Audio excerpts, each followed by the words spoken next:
ایک دفعہ شیطان آیا ہمارے نبی سے ملنے، تو آپ نے اس سے پوچھا تیرے دشمن کتنے؟ وہ مسلمان جو 24 گھنٹے باوضو رہتا ہے، 5 نمازیں ہیں، 30 روزے ہیں، زکوٰۃ اور حج مالداروں پر ہے۔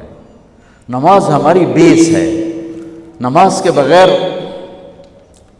معاشرے کی بنیاد نہیں بن سکتی، کسی حال میں بھی نماز معاف نہیں ہو سکتی۔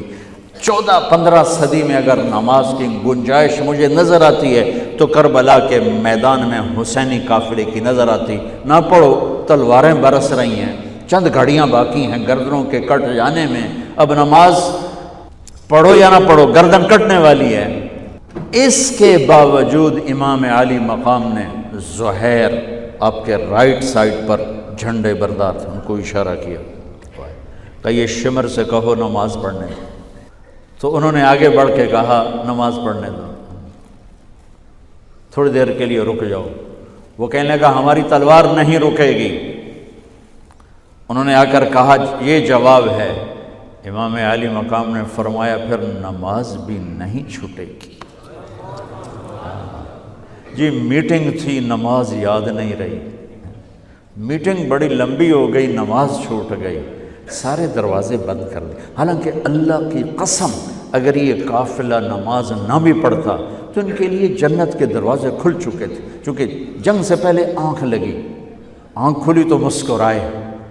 تو بہن نے پوچھا یہ کوئی ہنسنے کا وقت ہے؟ موت سر پہ کھڑی، کہنے لگے یہی تو ہنسنے کا وقت ہے، خواب میں اللہ کے نبی آئے ہیں، کہہ رہے ہیں بیٹا میں لینے کے لیے آ چکا ہوں۔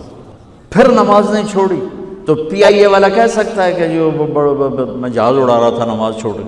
ارے بھائی پوچھو علماء سے سفر میں کیسے پڑھنی ہے، آسانی کر دی، چھوٹی کر دی، معافی نہیں ہے۔ اگر معافی ہوتی تو اس حسینی قافلے کو ہوتی۔ آدھے نماز پڑھو آدھے جنگ کرو۔ اب تو 1440 ہجری ہو چکی ہے، 1440 سال میں سب سے خوبصورت نماز جو پڑھی گئی کربلا کے میدان میں پڑھی گئی، سب سے خوبصورت سجدہ جو کیا گیا کربلا کے میدان میں کیا گیا۔ اور زمین نے بھی کیا فخر کیا ہوگا کربلا کی زمین نے کہ آج کون ہیں جن کے ماتھے میرے اوپر ٹک کر یوں لگ رہے ہیں جیسے ٹیکا میرے ماتھے پہ آ گیا۔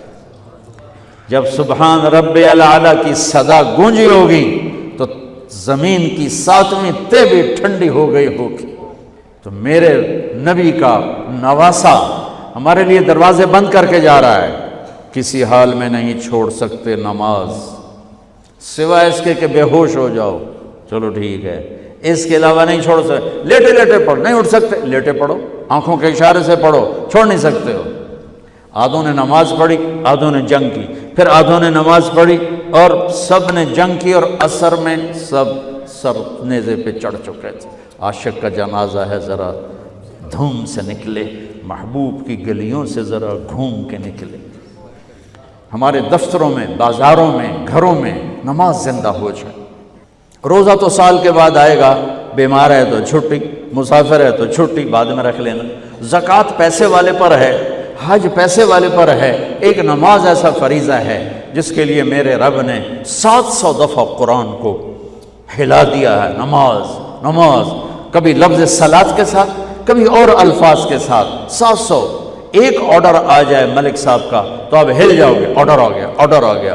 میرا رب 700 دفعہ کہے اور تمہاری مسجد خالی ہو کہ ہمیں اپنے اللہ اور اس کے رسول کی عظمت اور ہیبت کا پتہ نہیں ہے۔ نماز کے بعد زندگی اگر ساری نماز بنانا چاہتے ہیں، نمازیں کتنی ہیں بھائی بولو؟ 6 ہو سکتی ہیں؟ 7 ہو سکتی ہیں؟ نہیں ہو سکتی۔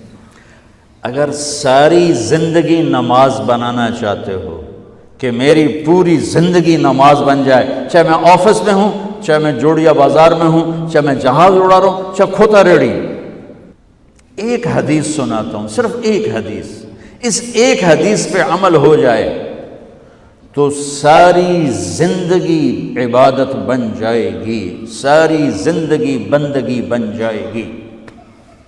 میرے نبی نے فرمایا اربعن اذا کانت فیک، کہ میری امت 4 باتیں لے لو۔ میں قربان جاؤں، میرے نبی بڑے بڑے وظیفے نہیں بتاتے تھے، اپنی امت کو مشقت میں ڈالنے سے بچتے تھے، چھوٹے چھوٹے وظیفے بتاتے۔ ایک صحابی آئے، یا رسول اللہ تنگی ہے رزق کی، کوئی وظیفہ بتائیں۔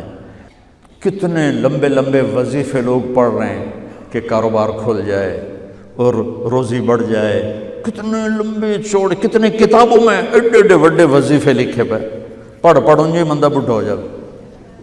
میں قربان جاؤں یا رسول اللہ آپ کی شفقتوں پر، آپ کی رحمتوں پر، سنو یہ کرو، میری بات نہیں ہے، میرے نبی کی بات ہے۔ تجربے کی وجہ سے کرو گے تو کچھ نہیں ملے گا، یقین سے کرو گے تو دروازے کھلتے دیکھو۔ کہ یا رسول اللہ ارید ان یوسع علی رزقی، میں چاہتا ہوں میری روزی کھل جائے۔ تو آپ نے کہا ادم علی الطہارہ یوسع علیک رزقک، تو باوضو رہا کر تیرا رزق کھل جائے۔ کوئی زور لگتا ہے وضو؟ تمہارے ہاں تو سردی ہوتی ہی کوئی نہیں کہ بھئی ٹھنڈا پانی ہے کیسے وضو، یہ تو ہمارے لیے مسئلہ ہے کہ بھئی ٹھنڈا پانی ہے کیسے وضو کرو۔ وہ ہمارے گاؤں کا مراسی مجھے مل گیا، میں نے کہا چل نماز پڑھے گی، نہیں جی میاں جی سردی بڑی، نہ لے جاؤں سردی بڑی، مراسیوں کو سردی زیادہ لگتی ہے۔ میں نے کہا نہیں آج تک نماز پڑھا کے چھڑنا ہے۔ میں اس کو لے کے جب وہ ٹوٹی پہ بیٹھا نا، جو ہی ہاتھ پہ پائیں، اوہ حالے ہو ٹھنڈا پانی، اوہ حالے ہو ٹھنڈا پانی۔ تمہارے لیے تو یہ مسئلہ بھی نہیں کہ ٹھنڈا پانی۔ میرے نبی کی یہ سارا مجمع لے لو، یہ اوپر مستورات لے لیں، ادم علی الطہارہ یوسع علیک رزقک۔ میرے نبی نے فرمایا باوضو رہنا شروع کر دے، اللہ تیرا رزق کھول دے گا۔ ابھی اللہ رسول کی آپس کی بات ہے تو میری بات ہوتی تو دیوار پہ مار دو، تجربہ کرو۔ نبی کی بات کو تجربہ کر کے نہیں کرتے، یقین کے ساتھ کرتے ہیں۔ ادم علی الطہارہ یوسع علیک رزقک، باوضو رہا کر۔ اچھا باوضو رہنے کے اور فائدے، اللہ پیار کرتا ہے، شیطان ڈرتا ہے، اور وضو ہوگا تو نماز آپ ہی پڑھی جائے گی، چلو یار وضو ہے 4 فرض ہی پڑھ لو گی۔ ایک دفعہ شیطان آیا ہمارے نبی سے ملنے، تو آپ نے اس سے پوچھا تیرے دشمن کتنے؟ کہنے لگا 15۔ آپ نے فرمایا کون کون ہے؟ کہنے لگا پہلے تو تھوڑا ہی نمبر ہے، پہلا نمبر تو تھوڑے نال میرا لگو ہے۔ پھر کہنے لگا وہ مسلمان جو 24 گھنٹے باوضو رہتا ہے وہ میرا بڑا دشمن ہے۔ جو باوضو رہتا ہے اور باوضو سوتا ہے، ایک فرشتہ اس کے لیے بندگی کا ثواب لکھتا رہتا ہے۔